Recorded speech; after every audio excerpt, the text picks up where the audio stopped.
Hello and welcome to the Mega Monthly Zodiac Show. This is for the month of Cancer, the I Feel state of awareness. I'm Sensei Christopher Witecki, and I'm joined today by my co-host, Robbie Hunt. Hey there, Christopher. Hello there, everyone. Welcome to the Cancer Transit. Cancer it is, energetically. In fact, our title for the month is Feeling My Way Through the Void, Meditating in Unanticipated Pauses.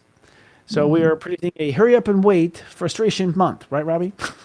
Well, I had an unanticipated pause as we're recording this live here in Atlanta. There's a storm going through. I've got rain and thunder outside. It knocked my internet off as we were getting ready to go live, and we had to wait for just a little bit. I think that that's just a precursor of cancer. Indeed. Now everyone knows what it's like to be me. A life of unanticipated pauses. Yeah, we let's dive into Cancer, but first let's kind of talk about Gemini. It went by really quickly for me. I think that's because I was in my head the whole time.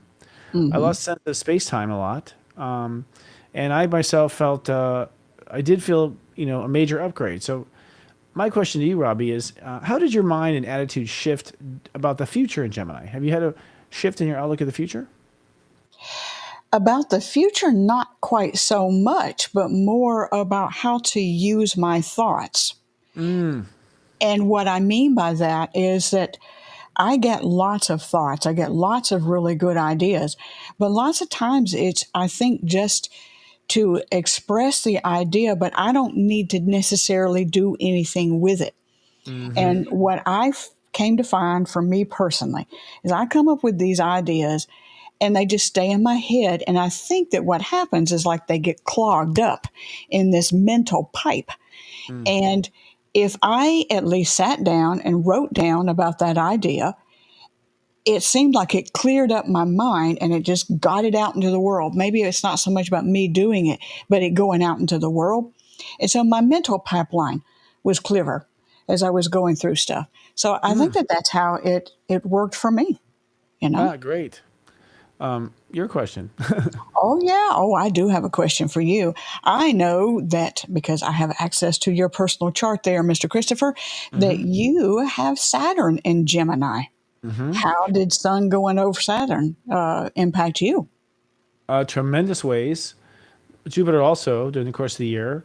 And actually everyone who works with me kind of knows this, but I had this major realization that, my Saturn's at 19 degrees, so it's I manifest or I materialize. And so I'm, focused on the authority of materializing, intellectual content in society. That's my Saturn. Hmm. But what I recognized was that I was using an old 9 model, like the 9 to 19 was the same 9 that I was using when I was 19. And Hmm. that was like just, to create more, speed up. So Hmm. like, so I realized I had to shift gears to more of a quantum production level, and it made me reinvent my process and re-engineer the way I go about things. I also though had like a whole. I mean, I'm still this morning even trying to download and try out note-taking apps because similarly, I felt like I needed to get this out of my head, and I felt so much calmer when I got ideas out of my head and things like that. And so, communication issues really came to the surface. They've been brewing for a long time, and a lot of it was just me not recognizing how I think or how I talk. But I ended up maturing also, like in what goes into a message and what can just be put off for later and what's nothing too. Yeah, I've done that though with the recorder on my phone. There's yeah. just times when I need to get that idea out and I've just hit the record app on my phone. I mean, I have to create a lot of content for instruction for the staff and designers that we hire or whatever. It's like I'm always doing it. And it seems like such a chore to sit down to do it because I feel like I have to do it from start to end. But I sort of realize now like, I can deal with fragmented, note taking.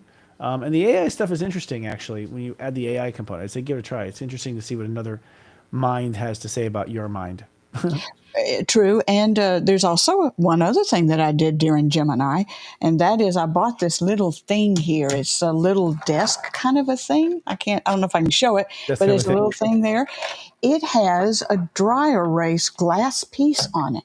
So Oh, I can cool. make little notes. So I've Notes. got notes here that come up, and then when I need to get them on my planner or something like that, they go there. So that was one of the things that came from me during Gemini was just this ability to write down a note real quick. And doing it there was good because I have too much other stuff in post-it notes. So Interesting.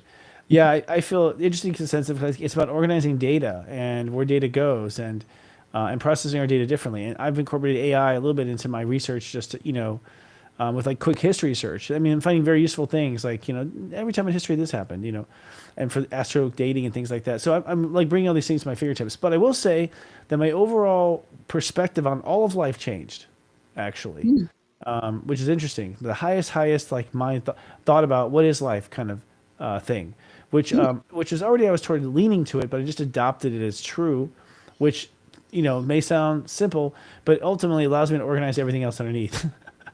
So I kind of found a pinnacle of that, which is a perspective on life. And I've already said it many times. I was like, my perspective is we're in heaven right now, asleep, having this dream. But that flip of perspective has opened me up all kinds of ways. So I admire it. This has been a good Jupiter Gemini transit. And part of Cancer this year is going to be that we are now going to the high seas of emotion. It's a big Cancer year because this year Jupiter is on the scene. That means that we're going to be encouraged to grow out of our immaturities. We're going to be encouraged to respond differently emotionally to ourselves, to see emotion, understand emotion as something more than it has been in the past. I have to say that 12 years ago, when Jupiter was in Cancer, I was all in poor me victim, emotional mode, where I had been ignoring my feelings, and the lesson then was that you can't ignore these; they have to be addressed. Now they've been addressing them. I don't know what the fuck. Like, we'll see what Jupiter has to say Cancer for me this year. I don't know, but I'm progressed Cancer now, and I feel better. What is your approach going in, with Cancer? Well, looking back 12 years ago, this is when I was ordained in 2013. Oh. And I'm just now getting my hands around the emotional requirements of being a minister. When you do it full time, that's one thing. And if you're ordained, you're ordained full time. But are you doing it as your task every day? And just seeing more and more about where that falls into it, the emotional space that you hold, and how your own emotions deal with that. But for me, the bigger journey of completing that Jupiter transit is that for the longest time, in the middle of, I don't know, I guess 2017, 2018, did I really believe I was a minister? Because everything I was doing wasn't working as a minister. Nothing was coming together. So there was this period of time of actually believing that. Did I believe that?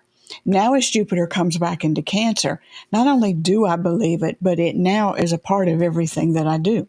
When I'm working on the Pep Talks, or when I'm doing a reading for somebody, or when I'm making dinner or something, that aspect of how I have signed up to be a spokesperson for God Universe it's just like rains right in my ear, and I can't get away from it.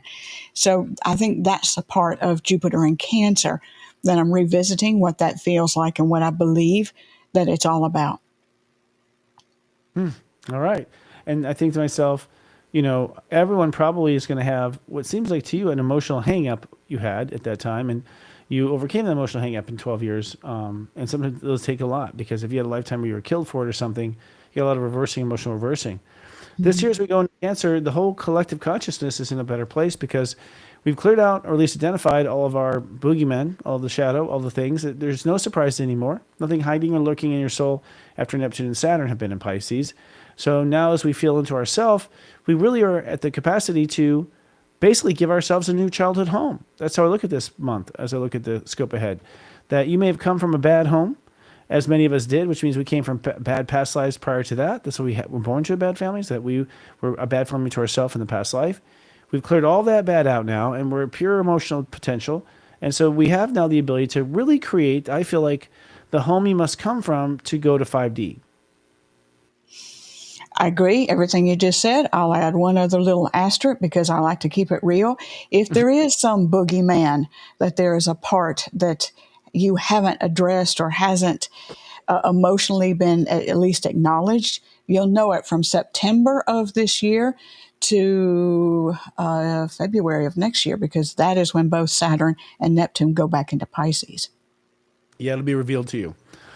I mean, I don't know. I personally don't feel like there's going to be anything surprise at that level, but I feel like you might come to a table. I mean, tell me if you do. A complete surprise. It just means that for whatever reason, you ignored it till the very last minute, and weren't ready to actually look at it until the very last minute, which all will have understanding in yourself if that's the case. I feel that going back to that Pisces, it's like we have an opportunity to correct our course because we feel differently about it, period, right? But I don't know. Those last minute creepy crawlers can be scary, I guess. Yeah, but I think it's going to happen globally, and we're going to have to be forced to engage with it Ah, personally, and that will bring up those little hidden boogeymen. got you. Okay. So she's saying this is going to be a world issue, which is very likely. I would say very, very likely. Well, let's go over the highlights of the month of Cancer, give people a preview. We'll just do our week by week analysis. And we do have an announcement for everybody about the future of the show, but we'll make it at the end of the show to say that. Yeah. And now you're talking about week by week. You mean you just want to go over the Cancer transit overview real quick? Totally. I mean, Yeah, yeah, but then we'll do the exactly. week by the week. Yeah, Yeah. totally. Then we'll do week by week. That's what I meant Yeah. to say. I didn't. Look at our hyper awareness of communication after Jupiter and Gemini. So we'll start off. I mean, I Yeah. think given the title of the show, the title of the month, feeling my way through the unanticipated pauses, these pauses actually come from a phenomenon that Robbie picked up on mathematically this month when it comes to several long lunar void of courses. Robbie, do you want to tell us more about your discovery? Yeah, and look, let's give credit where credit is due. What I did was I read the text. I don't know that I discovered anything. The calendar said we got long void of course moons, and I just picked up on it. But it doesn't change the fact that we got 4 days where we're going to have multi-day moon voids of course, and meaning that we've got 4 days where that void of course moon is over 24 hours, going anywhere from 27 hours to up to 43 hours, and then things in between. We'll go over those in the pep talks as they happen, and we'll just note them as we go over the week by week. But remember, a moon void, of course, is when the moon is not in an exact alignment with a planet. That being a conjunction, a sextile, a square, a trine, an opposition. It's not in any of those alignments exact. And it's a period where your emotions are not tethered to anything. So if you can kind of think of an astronaut out there doing a spacewalk and the tether comes undone, kind of floating around. When it's multiple day like that, and with us here at Sirius Joy, over multiple step days, Mm. it certainly gets even more complicated. So that's where we're saying you're going to have to listen to the pep talks. We'll walk you through it. But it is the big void. And it's how do I do this and how do I do that? And I think when it's action, that's one thing when we don't know. But when we don't know how to feel, when we don't know what our emotions are, that's kind of raw. That just feels really raw down inside. And that's why we're just wanting to let everyone know you're going to have to emotionally kind of feel your way through that. And some of it is going to create unanticipated pauses. And you're just going to have to stop your astro and meditate, be in that space. Don't go forward, don't do anything. Just be in that space in order to know how to engage with the space. That really just right there explains why we called this Feeling My Way Through the Void, Meditating and Unanticipated Pauses. Yeah, a lot of awkward pauses, I'm sure, too. You know, if Oh, hell I'm not yeah. mistaken, just weird moments where people or emotions are catching up with them. And, emotions, they have a variety of speeds as far as how they come to you. Sometimes they come slow and hits you later. All depends on like people's natural resistance to it. So it can be surprising what comes up. The biggest influence, of course, will be the moon cycle, the lunar cycle of the new moon and the full moon. The new moon will be at step 4 Cancer on Wednesday, June 25th. This is significant because that is an emotional breakdown. That emotional breakdown is in how you feel you belong with yourself. Basically, where you feel you belong with yourself in the custom of care. Like when you care about yourself, how are you to yourself? Are you with the right belonging? Are you on the right side of yourself? I think this will be the rug being pulled out from some people who are in denial that they are the problem. That emotionally that they are treating themselves poorly at the core, and as a result, they are law of attracting more and more of that treatment. So that's quite a wake-up call, a shift, if you will, and most likely the end of childhood as you know it, because for the rest of the transit, you're going to build a new emotional foundation for yourself. You're going to create yourself or treat yourself as if you come from a different home, a good home. And by the way, good does not necessarily mean drop the baby on its head, or didn't. This actually could be simply that you want to go farther than your family was capable of setting you up for, that you want to grow farther than society has ever known. In that case, you need even a better home than the one you would think of or imagine. The full moon will be then later in the month on July 10th at 18 degrees Capricorn. And that essentially will be a call to action, step 18 at 9, a decision for your heart, about how you will do business in wherever Capricorn rules in your life. But basically, you will have a change of strategy, business priorities, work-life balance, that type of thing. That full moon allows you to take an action, to change the physical, so the emotional can be more treatable, or desirable, or good. Like treatable sounds like it's always bad. But Robbie, what do you feel? What's the next point that's important? Could I make a comment about the moons real quick? Of Just something, course, yes. something that I just thought about. Something that I've just been doing a little bit in my own testing astrology kind of thing Mm-hmm. is looking at the degree and the sign and then seeing how those two signs sit with each other. So, Mm, meaning 4 degrees Cancer, 4 degrees ruled by Aquarius, and then Cancer. Those two signs sit in quincunx with each other. So mm-hmm. that tells me that this new moon is going to be uncomfortable because of the four, but uncomfortable in the feelings because of the quincunx between those two signs. But Mm-hmm. then when you go to that full moon at 18 degrees Cap, Mm, 18 is an Aries ruled degree, so that's a cardinal sign, and Capricorn is a cardinal sign. yeah. So there is some foundational emotional shifts that will make you want to go, go, go. Even though it's a full moon and we're releasing, at the end of that release is then the feeling of, okay, I'm ready to go. I'm ready to go. I'm ready to do success kind of things. So Yeah. I've just been playing with that over the past couple of months, looking at the moons, and Mm, I'm just going to invite the community to now kind of look at it that way too, help understand those moons a little bit better. yeah. Yeah. And so that said, what do the retrogrades tell you? The retrogrades tell me that we got a lot of pause coming back into this part of the year. This is now where we get into retrograde season. And in addition to all those voids, now we got 3 retrogrades. We have, what do we got? We got Mercury, Saturn, and Uranus that are going retrograde. Neptune, I said Uranus, Mercury, Saturn, and Neptune going retrograde. Neptune's going to go retrograde first on July 4th. Then we've got Saturn going retrograde on July 13th, and then Mercury going retrograde on July 18th.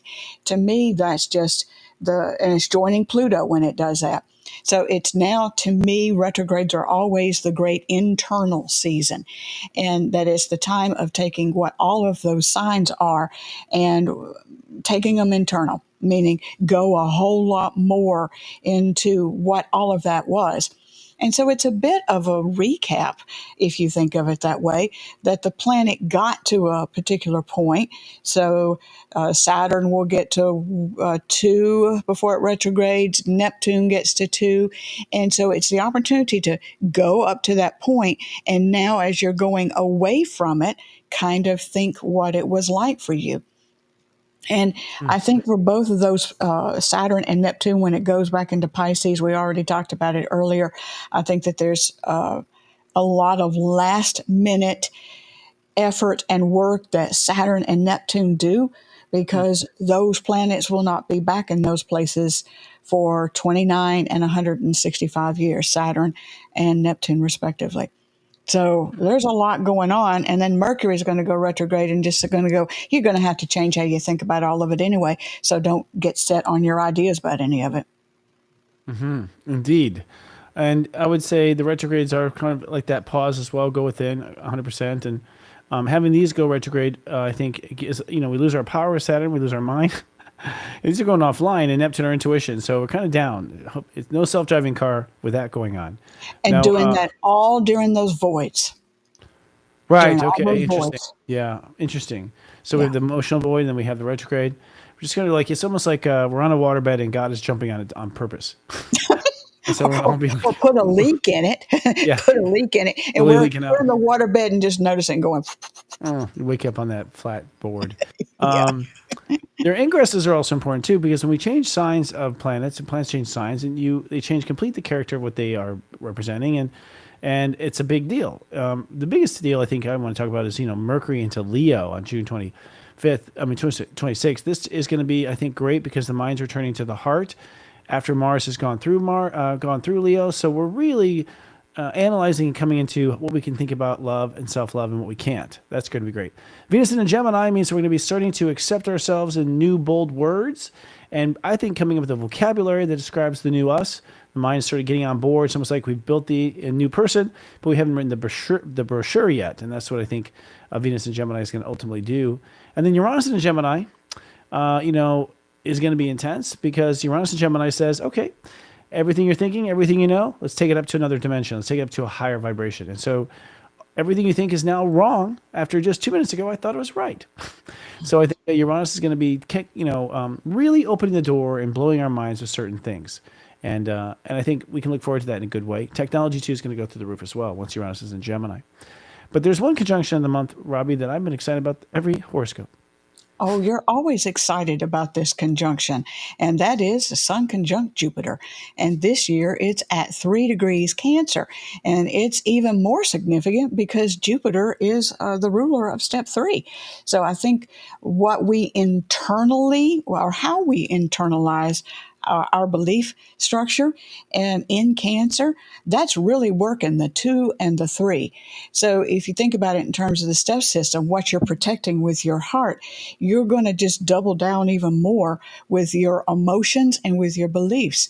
And with all of this retrograde and void energy, you got this space to do it, this space to be kind of intellectually honest with yourself, emotionally honest with yourself, and that it's a place where if there is a belief, I think for a lot of people, if you have had a long-standing belief that has to do with your degree of worthiness, with your degree of self-value, your degree that says, oh, do I really deserve to be here? Or any of those kinds of life-negating, taking your value away from you, I think that there's an event that you're going to feel it, and you're going to have to contend with the belief and see that the belief, it doesn't make one damn bit of sense, that you are worthy, that you are valuable.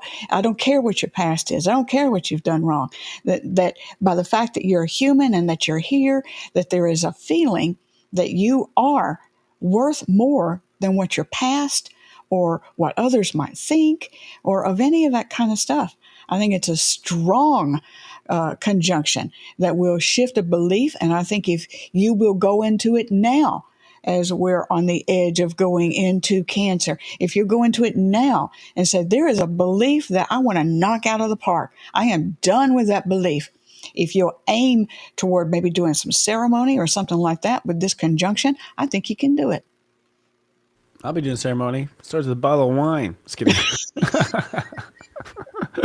I'm just kidding. I haven't drinking wine in a long time. But, we'll see. I think there'll be a lot of that. I think alcohol is the best friend to sometimes Cancer energy. I know, but wine is for beginners there, Christopher. You got to go with the spirits, got to go with the spirits. So I'll take the tequila. You do the wine. Yeah, not progressed in the alcohol, but I can keep working hard at it, I'm sure. I can teach you. Yeah, totally. I know.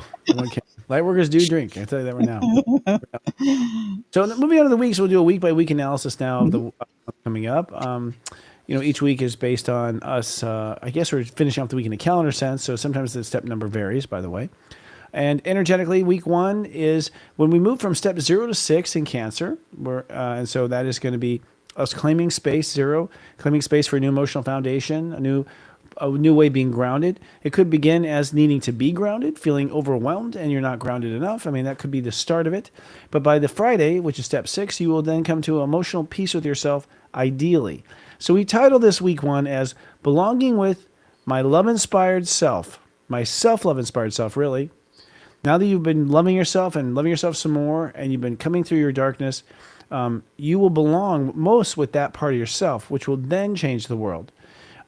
The second title, or the really strategy that we've come up with this month, is that this week is that the mind will bend the knee and the heart will take stage. So we come into our mind saying, it goes to our feelings, it goes to our heart. That's where we make the final call. And I think that's part of what Gemini was the taming of the heart. And then, of course, letting the heart be number 1 in all choices and everything. Easier said than done. Probably sounds too simple to those who are miserable, but it is, I think, the path. Robbie? Let's go over some of that week there because the question there about can I feel my Sirius Joy, my North Star? That, can I feel that? And part of why we're saying that that is the question for the week with the title of belonging with my love inspired self is because this is where the first void of course moon happens. And this one's a biggie. It's a 43-hour. And it starts with a void of course moon at 3 degrees Gemini. And it happens the day before there is a sun conjunct Jupiter at 3 degrees. Mm. And then our mind goes void of course at 3 degrees Gemini. So some kind of belief about who you are and your love, you're going to have to stay in that love inspired self. So the work that we've already done up to this point that has inspired change, that has inspired boundaries, that has inspired you to take new action, you're going to have to stay in that love inspired self and don't let it become a little shattered. And then the heart taking stage. Mercury goes into Leo, Christopher, on Thursday, June 26th. Indeed. Mercury Yeah. has the ability to actually communicate what our heart wants, after Jupiter has been through Gemini. So I think that we can speak anything from being able to draw boundaries to maybe have the courage to go tell that person that you've been secretly admiring that, you want to get together for a date, that kind of Yeah. thing. I wait until after the moon hits its new moon point, though.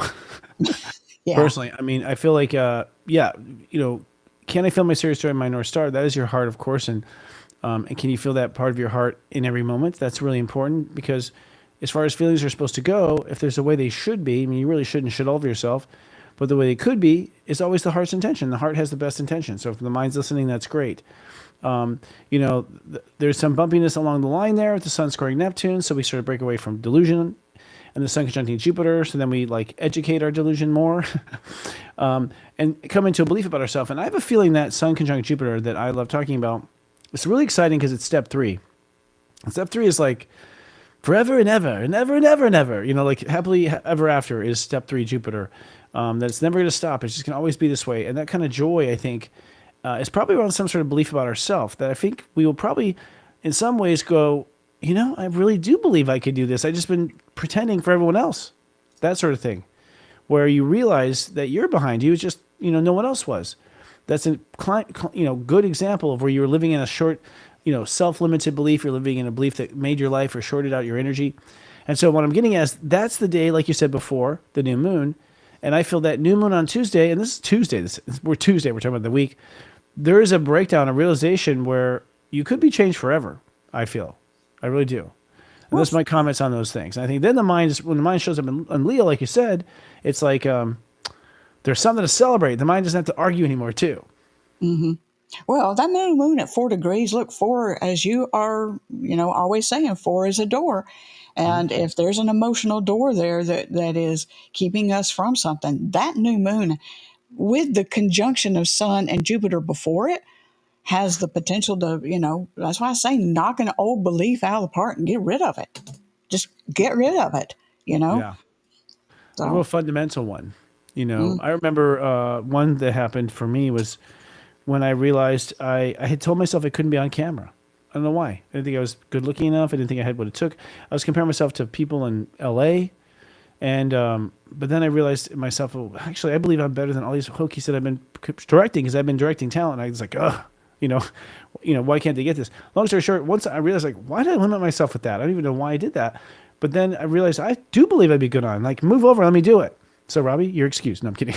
But anyways, this, that was the one time where belief in myself was right there. My whole fate changed as a result of many a self-limiting belief, fear of rejection for other reasons. So that kind of holy moly, I think, is possible. but it's I'm going to piggyback on that. Mm-hmm. If there is anything that has kept so many people off of the stage, whether it's behind the camera or, in a courtroom in front of a judge, it is the compare that leads to the despair. I'm not like that person. I'm not this. Mm-hmm. I'm not that. Yeah. I'm not what the standard is. Mm-hmm. And you're not supposed to be. Too many people are not to be the standard. And I mean, look, this is not just some little planet conjuncting the sun. This Right. Jupiter, that big old planet, and Yeah. it's the sun. These are the two biggest masses in the solar system. Hmm. So I'm thinking that it means business if it's doing it at a degree it rules. So that Hmm. old belief has got to go. It has got to go. Yeah, probably inspired by I've got to have it. I've got to have it. You know, I would feel. So the second week, Robbie, you kick off this. Let me do this. Let's talk about this second week. We are calling this second week Feeling Hindsight is 2020. And I love 2020 hindsight. It puts things into perspective. As an astrologer, I use 2020 hindsight. I go back and look at things that have happened in people's lives, and then I go back to the days in which it happened. That Mm. teaches me about the transits. So hindsight is an important thing, and you're going to get that when Neptune stations retrograde. We'll talk about that in a minute. But the subplot to feeling that hindsight is 2020 is recreating myself in bold new words, word used on purpose. And that's because of what we've got going on in Gemini. We'll go over that in a minute. But recreating yourself. Now, this is the astrology that's going on, and you're finding people who are either digging in their heels, no, I'm not going to go there, or people who are seeing that everything is shifting, and if the world is shifting, maybe I'm going to need to shift with it. Think about when technology has come through. I know someone who told me a couple of years ago that when the fax machine came out, said, oh, that's never going to amount to anything. It's not going to lead to anything, and refused to get one. And while the fax machine did have a limited period of time, for while it was here, it was vitally important, and it helped kind of jumpstart other technology that we're using today. So we've got all these changes, and there's things going on, creating these spaces where you're going to get to sit with that feeling of what it means to be you in this future. And that if you can feel that now, if you can feel that future now and feel who that person is going to be, the teacher, the social media person, the lawyer, the whatever it is that you are thinking about. There must be a lawyer in the audience because I'm picking up lawyer energy. But there is the ability to look hindsight at maybe where you didn't get on board with the change, go, ooh, I don't want to get that way again, especially when Neptune goes retrograde, because when it leaves Pisces, it won't be back there in our lifetime. So we've got to grab what it is showing us now.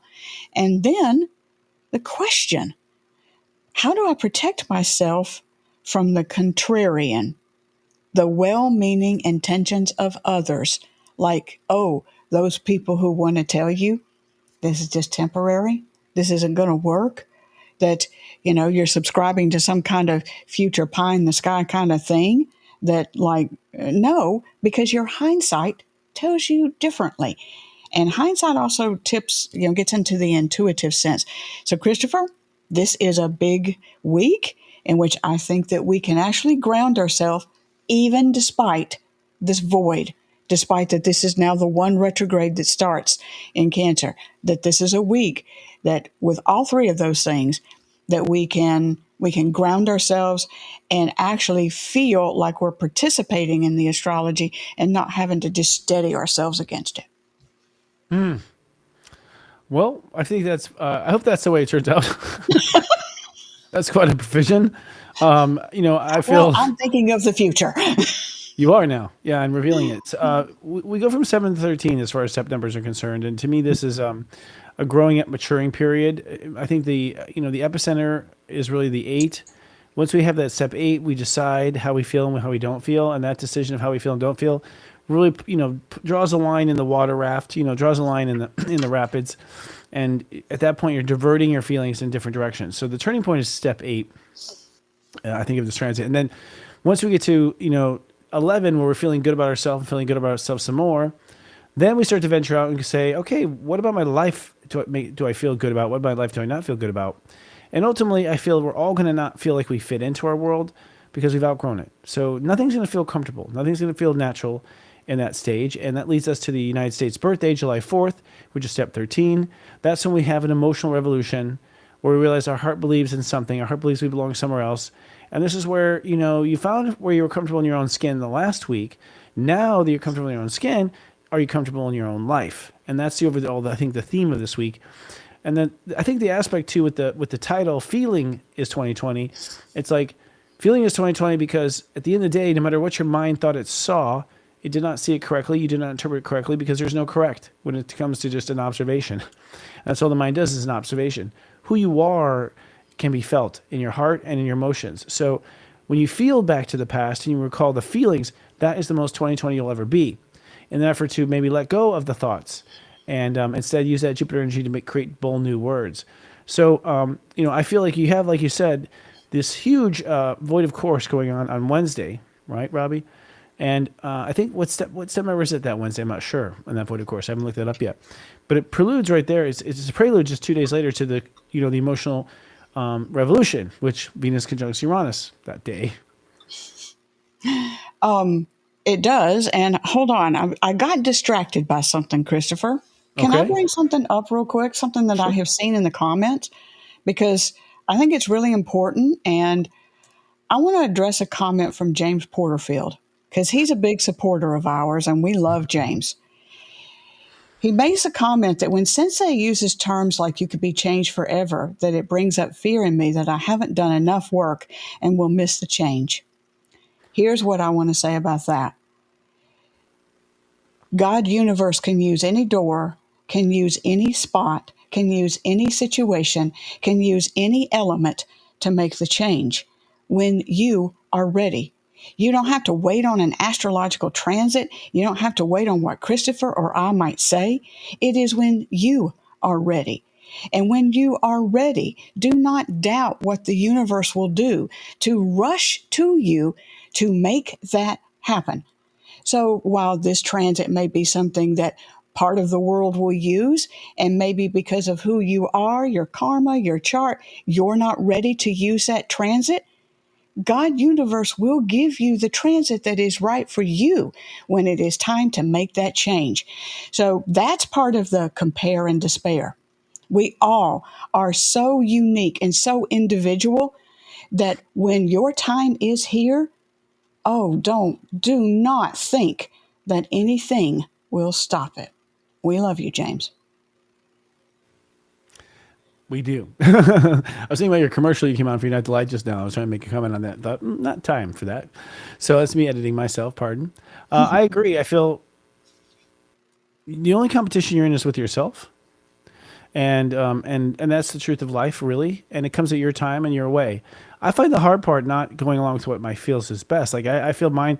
A lot of times my lesson comes before the public. A lot of times my lesson comes way after the public. And I personally just look at that as an interesting clue about who I am, because it gives me some insight into that. Why did I need to wait longer than everyone else, or why did I get first and no one else did? It has to do with you and the uniqueness of you, And so, I think a mantra for the whole month is it's okay. It's okay. Everything's okay. Everything has to be okay. If it's not okay, things won't flow. If things stop flowing, things start dying. And so, if anything, I think in this emotion, we can just get along with the flow. Just go with the flow of the water, go with the flow of the feelings, and go with the timing it takes. So I'm with you. I think good points there. So we talk about how on July 4th, Venus will conjoin Uranus at 29 Taurus. You have any insight on what that's going to be on that Friday? I think it's going to be a hell of a weekend, I'd say, as far as partying and stuff. Neptune goes retrograde. There goes at people's conscious. Venus in Gemini, there's new cuss words, and Venus conjuncts Uranus. I'll have another. Make it a double. Right? New cuss words, it'll be lovely, at least to hear and, speak. Okay, so Fun. I see this as a big test because when these two move into Gemini, there's nothing in Taurus. There's no planets in Taurus. Yeah. So the idea of have we completed it? Can we complete it? Are we done? Have I missed the boat? Maybe that was part of James's comment there. Have I missed the boat? And so there could be that that feeling that you're on the edge and that you're not going to get it done. I think part of what I would say about that is that Venus in Taurus is showing you the value of who you are. So hold on to that as she moves into into Gemini. But then Uranus, when it does move into Gemini, we'll talk more about that in a minute. But it's only there for a little bit before it goes back into Taurus. So it's just going to be that feeling of being on the edge, to feel like you've maybe missed a boat or missed something. But Uranus will come back into Taurus, and if you do, using that hindsight, feel like, uh-oh, I almost missed it. I didn't get it. When you're going to get that chance when Uranus moves back in there. So I think that conjunction is just going to maybe help you see, I didn't do it. I didn't get to do it. But you will. You'll get the opportunity. Uranus is going to move back in. Yes, I feel so, and actually, you want that. I mean, with Uranus, just at step one, no higher than that, it's going to innovate your self love in your mind, which to me is that your mind has been kind of stingy with self love. You've had certain ideas holding things back, and so I think Uranus is going to blow apart some of those policies with yourself. One of them, for instance, people don't accept compliments. That's a self-love idea. That's poo-poo. And so why wouldn't you accept compliments? It's really a poor man's humility to not accept compliments. So the point is, like, well, now that you accept compliments, now that you accept the self-love, your mind accepting, well, then, I don't know, my mission might be a lot bigger, or I might be going somewhere else in my mission, or I might be like taking this all off my plate.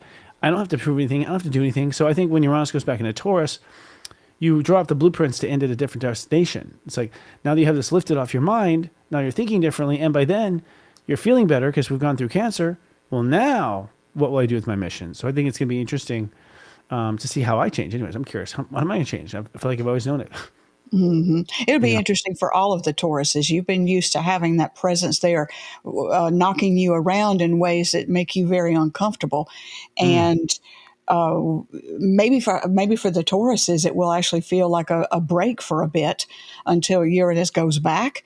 But yeah, that's 7 years you've had that knocking around. You're almost to the point where you've kind of gotten used to it, and then it moves into another sign. Yeah, I expect it to break, fall apart, turn into something bad. Yeah. It's a given. Actually, it distracted me. I think that Uranus has distracted me considerably.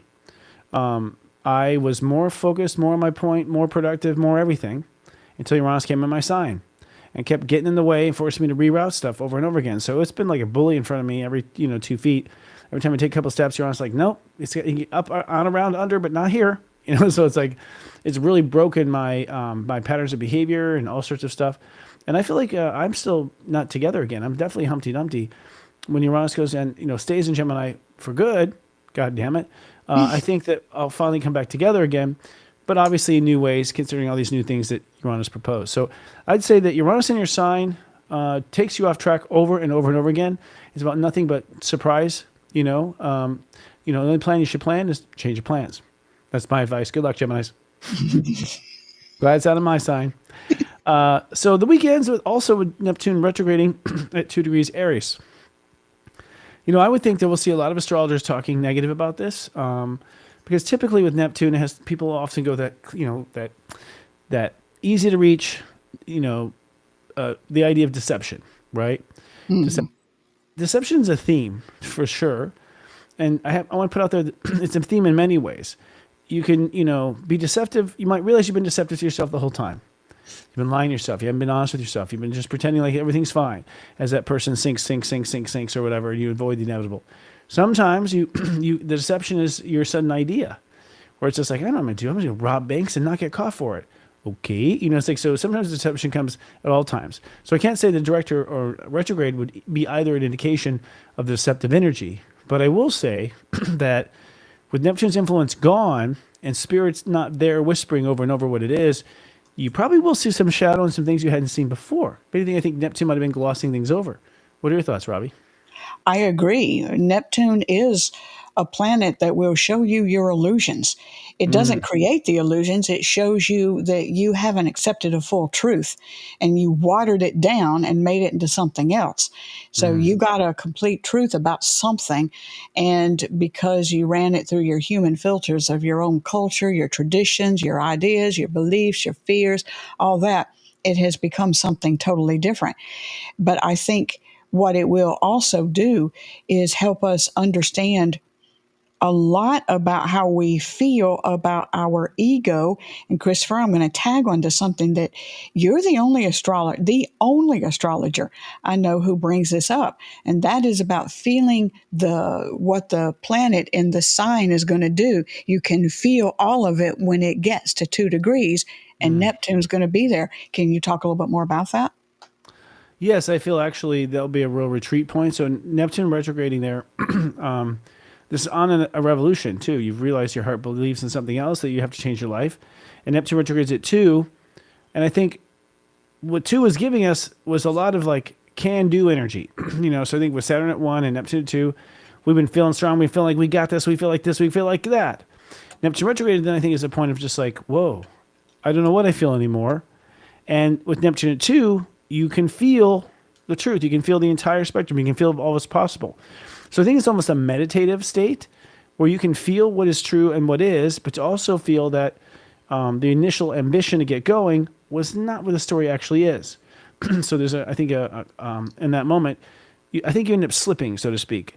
In the very beginning, we got a little drunk with Saturn in Aries and Neptune in Aries. We got a little drunk with our power and our strength. We've been feeling so shitty for so long. It was a nice blessing and welcome back, and probably blamed it on something like good luck or something we've done before. Once it retrogrades, I think it's like, oh, I don't know. This is going to be more than I thought. That's my opinion. Well, let me add this as well, that Neptune, that planet that does show you your illusions, and we're in this void. And the void, I'm going to caution our viewers that they take into the void the best of what they know, not what they fear could be illusion, and let that void help you work it out. Because that week, we've also got another 38-hour moon void, of course, that's in Libra, starting at 11 Libra and going 38 hours. And that's just a long, long time. It's over 2 days. So use Neptune's retrograde of the ability to remove illusion from what you think or feel about something, but take that intent into the void. Don't take the illusion into the void, or I'm worried you might find that you like it. But take what you want to try to understand, and take where even maybe your fear is about it into the void in order to work that out. And I think Neptune going retrograde during that particular week on July 4th with Venus moving into Gemini is just a big planetary signal of how to use the energy in ways that we've just not done before. And it's going to feel weird. Yes, it'll be. I expect a lot of feelings that'll be weird and awkward and unusual, but probably also exciting as well. Some sort of excitement there, an unknown that is around. I think we did get sick of the way things were over and over again. So moving on to the third week. Week This 3. is going to be from July 6th to July 12th. Steps 14 to 20 in the consciousness. So 14 to 20 is where you begin with a new idea or attitude or opinion about what to do going forward. So we start this week with a mindset of I know what to do, or I know where I belong, or I know what to aim for. It usually gives you a strength that you don't have to be like the others, that you can be your own course and do your own thing. And so this is what the mind is, where the heart is also at step 14 Cancer. And we're sort of above that 13 revolution that just happened on July 4th. Now we feel we're going somewhere. We just know where to go. So the theme of the week is meditating on stunned silence. And this is due to multiple void of course moons happening that we come up with this. And this ultimately means that we are constantly put on pause through the week as we're exploring who to be in our daily life or how to feel about our daily life. So we're coming to a conclusion about how we feel about daily life and where we want to feel between steps 14 and steps 18. That's when we actually go for it. And we end the week, holding space for what kind of future that might bring, given I create this daily life and this great daily emotional fundament. Sorry. Now, for this to happen, there is this realization. You emotionally feel like you might belong somewhere else. You accept it at 15. 16, you kind of pray in. Does God agree? 17, you make a commitment. Okay, that's it. I feel I belong out of the city. I feel I belong, all organic. I feel I belong with people I know. There's this declaration where you feel you belong and where you should go next. And so the full moon at 18 actually is the indicator of this releasing emotional codependencies. You probably have been in this place in your life too long because you've been emotionally codependent to it. It's like that relationship that goes, yeah, we don't love each other anymore, but we still live together. And no. It's like, whoa, if you're not happy, why are you together? Well, they're just emotionally comfortable being together, and the idea of moving just seems so uncomfortable. So we allow our emotional comforts to keep us stuck in situations, and I really feel that that's where this month leads, Robbie. This week leads. Excuse me, I keep saying month, is towards emotional independence, which means the end of emotional dependences or codependences with others. What are your first thoughts on this? I like emotional independence. I'm an independent kind of a girl. I don't want to be dependent upon things. And I like the idea of releasing any kind of a codependent. And, sometimes it's codependent, sometimes it's just freaking habit.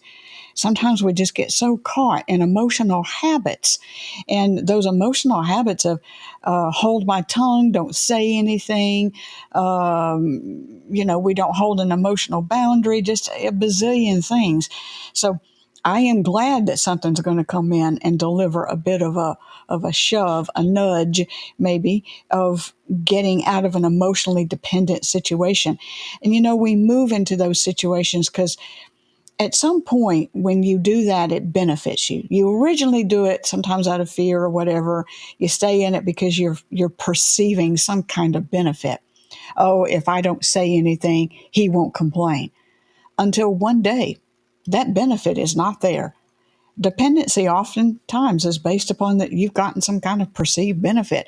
And I think because that is 18 degrees Cap, is that full moon, that it's Capricorn that doesn't put up with that kind of stuff. There's an 8 in that 18, Capricorn ruled. So I think that there's just this bottom line of that just doesn't work anymore. Just dependency doesn't work anymore. Independence is what works. Emotional independence is what works. I think that's a huge part of also that full moon, that we come to understand it maybe because of things that happened the week before, but the full moon is the releasing of ultimately that emotional codependence that it doesn't serve anymore. Yeah, I agree. But I'll tell you this: this is a bit of a warning because this is one of those times with this full moon where if you're young and naive, you might overjump. You know, where you want independence from your parents so bad you quit school and you run away with some guy. Well, I don't know. Could get independence a lot more subtly. People will over respond sometimes, with Jupiter multiplying that emotionally down the early degrees of Cancer, empowering you, believing your feelings, believing everything you feel is correct. And most of the things you do feel is correct, but you haven't sorted through the cracks of those things. You got to the real issues of it. So it is a time to take action. I think you'll see a lot of people suddenly decide, hey, we're getting divorced, we're getting married, we're going here, we're going there, we're moving to Vegas. People will just suddenly have these stop and go. So I think you'll have an interesting abandon rate happening. A lot of people take the Yeah, energy and will abandon. Yeah. I'm going to add to that. I think that's when we need to let everyone know, remember the we go, to remember your we go. Yeah. That if you do end up having to discuss some kind of an emotional boundary barrier or something like that with others, to remember your we go, it doesn't mean back down off of quote unquote your truth, but we want to remember these relationships with people and that we're in the we go place, not the me go or ego. Yeah, and to consider you and always, and to expect them to consider you and in the process too, them and you, right? To kind of Hmm. have communication. Hmm. Interesting too. I mean, Black Moon Lilith will go to 12 Scorpio this week, excuse me, and 12 Scorpio is like fear of the new. So there's this tension, I think, between Black Moon Lilith at 12 and the full moon at 18. 12 Scorpio is the fear of stepping out in the unknown, not knowing if what you're doing is going to happen. It can turn into a catastrophe, and because you have a past life fear or trauma of when that happened, where you stepped onto something new, and sure enough, it was horrible. So I think there's a lot of tension back and forth, and that full moon just pops it on July 10th, and at that point, you just have this crazy courage to go ahead and do it, and because Earth conjuncts that full moon, there will be literal Earth changes. It's Capricorn. There will be changes. There will be people fired. There will be people laid off. There will be consequences. This is a full moon that has absolute consequences, positive and negative, depending on where people happen to be. It's also a full moon that is surrounded by 3 void of course days. Yes. Like storms. Yeah. Yeah. Like there's three. It's like if we're on the ocean, we have two huge ocean storms. The full moon is quiet, and then another ocean storm. It's gonna be something like that. It's gonna be up and down. Bring some galoshes. Yeah. We get wet. Yeah. Let's talk about the question for that week. Am I feeling conclusive? Yeah. We're talking about that in terms of Uranus moving into Gemini, because that's the big thing that happens that week on Monday, July 7th. Uranus moving into Gemini. I did a self-study hall about that for you Sirius Joy subscribers. It is there on the site. Go take a look, listen to it. But part of what Christopher is saying, you may feel this need to jump, this need to take action, all that kind of stuff. Well, do I feel real conclusive about that? And I'm going to open up with that conclusive doesn't come from ego. Conclusive comes from your ability to discern all of the outcomes, all of the consequences, and are you really ready to engage with all of them? We can't always know the conclusion of everything that we do. We can't. But when you really sit down and think about it, do you feel conclusive that doesn't matter which of those occur, I'm good? That's how I have measured conclusiveness. I know I'm ready to go. I know I'm ready to take action when that happens. So conclusion is not determined in the 9, the ego. Agreed. I think it's always inconclusive, anyways. There's no such thing as it being conclusive in the sense of, even if you think it's conclusive, there's more, right? However, to me, conclusive is no other parts of me are arguing. My inner states of awareness are unanimous. And so if they're unanimous, I have nothing but to conclude this is a good direction for me to go down. But I know as soon as I take a step, I've just changed and rippled into reality. And now what I thought I was aiming for has just updated because we're in this interactive dancing on a waterbed reality. So, yeah, I feel the conclusiveness, though, is that nothing says no. Nothing says no, so therefore you go. I agree. The ego's not the player, though. The ego's not the player. Yeah, very much so. Wow. You want to go into week 4? We should. How's this party wrap up, Robbie? A bit quiet, actually. Yeah. So week 4, I am holding emotional tone. You hear us talk about that in the Pep Talks. An emotional tone is holding the emotional space for how you want to be. When people ask me what is emotional tone, that you are holding an emotional space, feeling within yourself, regardless of the exterior circumstances. So you could have people being loud all around you, but you're holding the emotional space that you're quiet inside. People are frustrating, or they're grumpy, or they're rah, rah, rah, rah, rah. And you decide that you're going to be calm in your emotional internal processes, but also in your emotional response.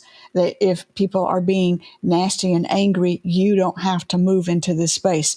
So everything that we have talked about so far, weeks 1 through 3, this week, ending the Cancer transit, going from steps 21 to 29, it is about holding the emotional tone, because the voids are done.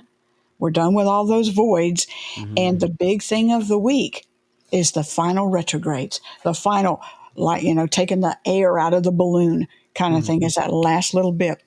And that's because we'll have Saturn go retrograde at 1 Aries. It's going to do that on July 13th. And then Mercury will go retrograde at 15 Aries on July 18th. And so the subplot with all of that will be that only your heart's opinion must materialize. That your heart's thoughts, your heart's opinion, your heart's ego, all those states of awareness, I like how Christopher put it, none of my states of awareness are arguing with me. That's how he's understanding conclusive, being conclusive, and I would concur.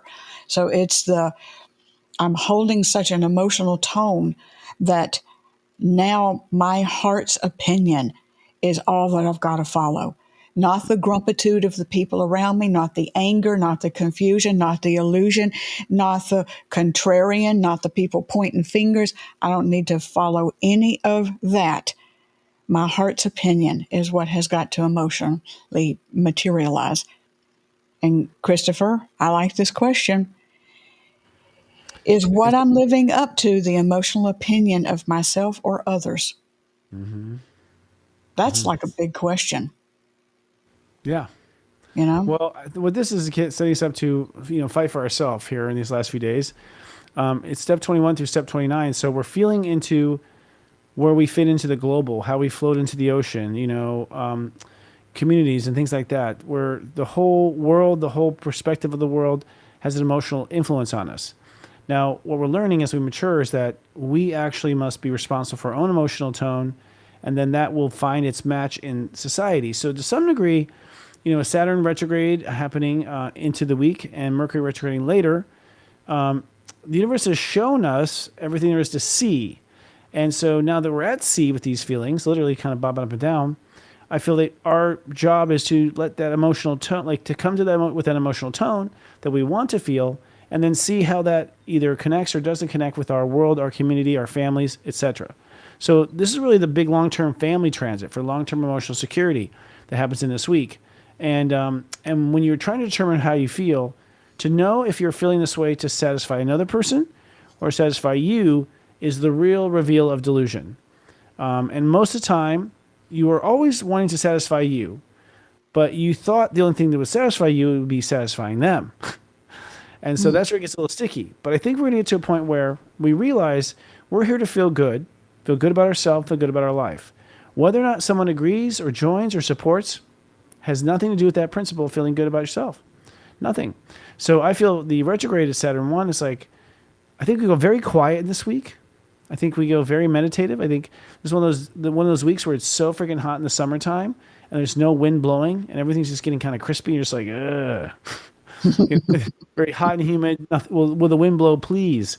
Kind of thing. But lots to think about because you're feeling weird about stuff and you're feeling like you don't quite belong where you thought you belonged. You're not quite a part of the family you thought you were part of. And so that leads to the question of, well, where do I belong? Mm-hmm. But also think about it this way, Christopher.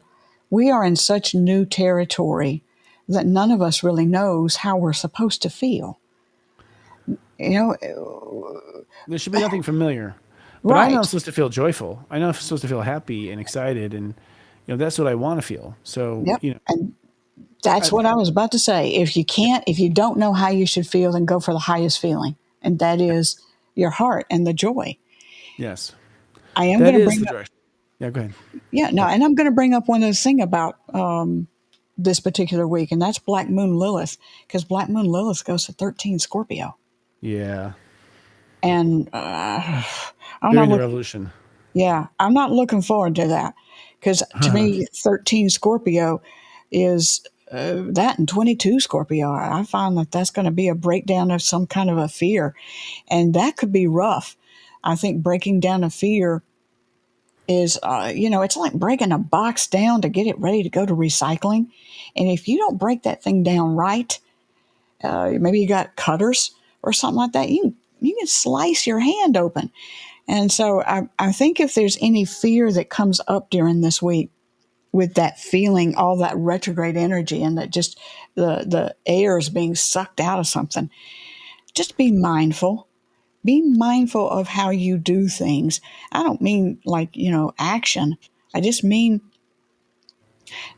that the fear that Black Moon Lilith could bring is that you are upsetting the apple cart too much.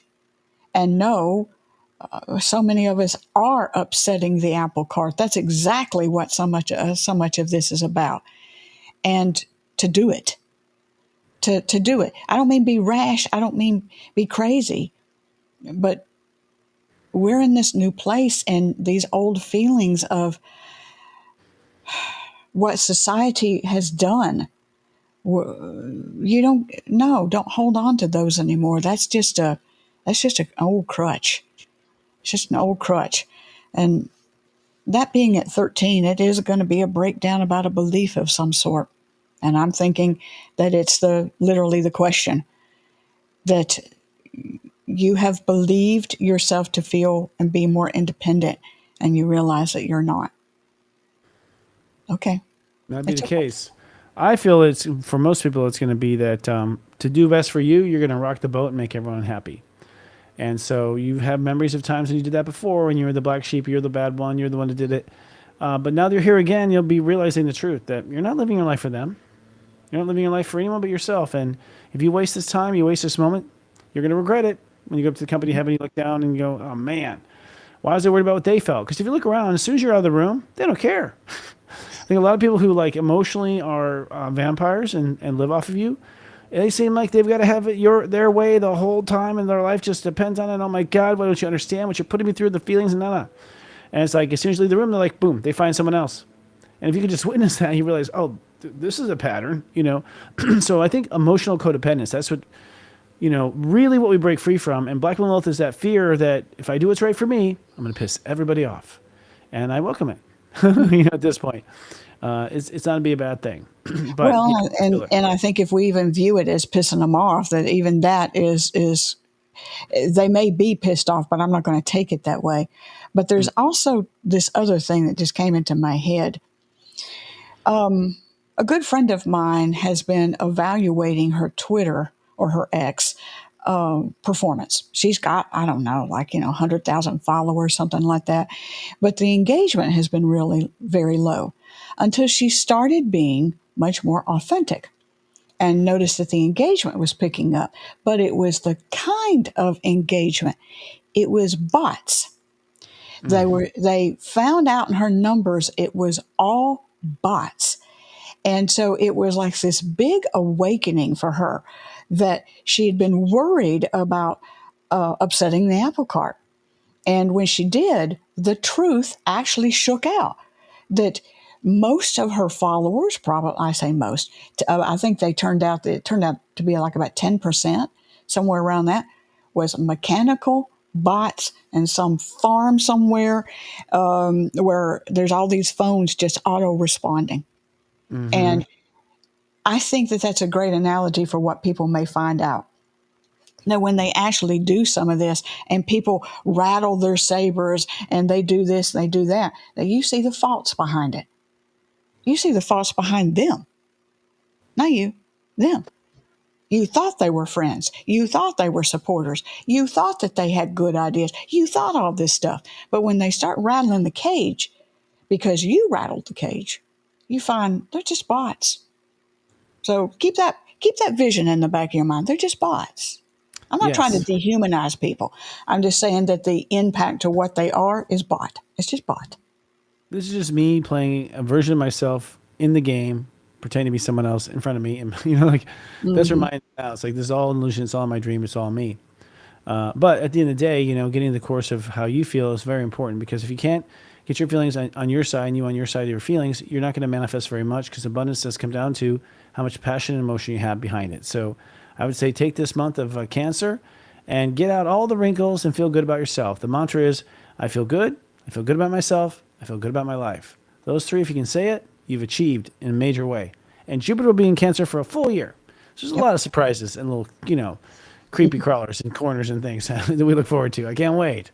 Mm-hmm. It'll be fun. It'll be expansive, which is what Jupiter does. Indeed. And speaking of expansive, we are retracting. We are retracting. Yes. Yeah, we have an announcement. Sirius Joy is evaluating our investment into, free products and paid products, just trying to roll and punt with the punches and the changes in the economy where people invest in themselves and don't. So for the time being, we are withdrawing the Mega Monthlies from the public, and because we are reworking it in a different way for our own subscribers, and we're trying to get more efficient. It's part of it is because we were investing over about an hour for each Mega Monthly report that's to your sign and available exclusively at Sirius Joy. So we felt that it's more important to invest in these long-term one-on-one relationships than it is to this, long-term one-to-many relationship. Robbie, what would you say to that? I'm very happy to see us claim our value. I want to put it in this particular term as well. We have let you, Serious Joy, and people who are not subscribers, we've let you see how we are going through the process, and some of it has been very, very rough. It's been muddy, it's been messy, but we're doing it publicly. And if you see that we, as an astrology company, are kind of going through some of that muck and mess, it means that you probably are as well. And if we have the courage and the bravery to do it in front of you publicly, well, then I'm going to offer up you don't have any excuse for doing it privately. This is something I came to learn during those months when Christopher was gone. I grew up in front of the Sirius Joy audience and learned how to be who I am. And we're doing that for you again now. But now it's not just me, it's a whole group of people. And this service is growing up in front of you. We invite you to do the same. We're holding our value. We're understanding our value in all kinds of new ways. So, yeah, we're going to be there for our people, for our audience. We're going to show up in this massive way. Yeah, it means that the megas are going to be an hour long for each sign. What we'll do with an overview, we don't quite know yet. But I'm with you, Christopher. This is not just a retreat. It's a moving back into the heart of what Sirius Joy has always been. And a quantum shift for the market changing as well. Lots of things changing. So we're looking forward to a lot of exciting stuff coming out, and we're always going to work with the public and be commercial driven, but at the same time, we get so much more intimate with our subscribers, and we can help them to a longer pace and have real breakthrough. And to some degree, that's selfishly rewarding. So we're going to go with our selfish reward here, as we've just been programmed, or talked to with you about over the program.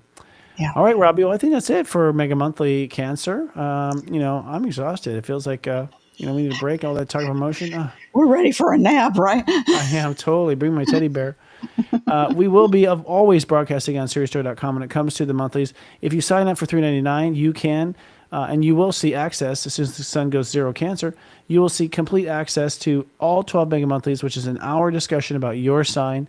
It's a lot more fun, we found, because we can really bring out some of those cheap jokes and jabs we want to say to you all along. No, wait a minute. He's going to do the cheap jokes and the jabs. I'm going to be over here being kind and nice. I'm kind and nice. I don't do the jab. I don't do jabs. Do I do jabs? She does passive aggressive. Yes, she does. She does. But they're cute. They usually involve. Yeah, there's the thing. They usually involve like a shotgun, whiskey, or something like that. She brings out the Southern those jabs. So. Yeah, we try to find each other. Don't take yourself too seriously, y'all. This is just a dream. And I'll be there when you wake up. So we'll be back, of course, for Namaste Today, which will be on this Friday, and Astro Mingle, and all the other programs that we have out for the general public. And if you come, Sirius Joy, get a little closer to us. Let's hang out. We got a lot to talk about this summer. That'll be fun. All right. Well, y'all see y'all next time in whatever form and shape that is. Until then, we love you. All right. Love and blessings to you all. Live, love, be.